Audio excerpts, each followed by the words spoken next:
ہمیں سب سے اچھے تعلقات رکھنے چاہیے. اور یہ ہو جانا تھا.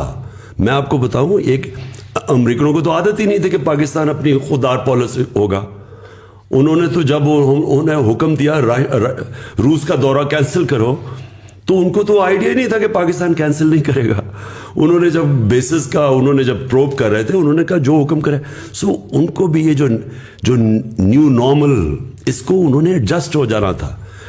انہوں نے یہ پتلے آ گئے ہیں اوپر, اور یہ اب وہی کریں گے جو امریکہ کہے گا اپنے انٹرسٹ کے خلاف.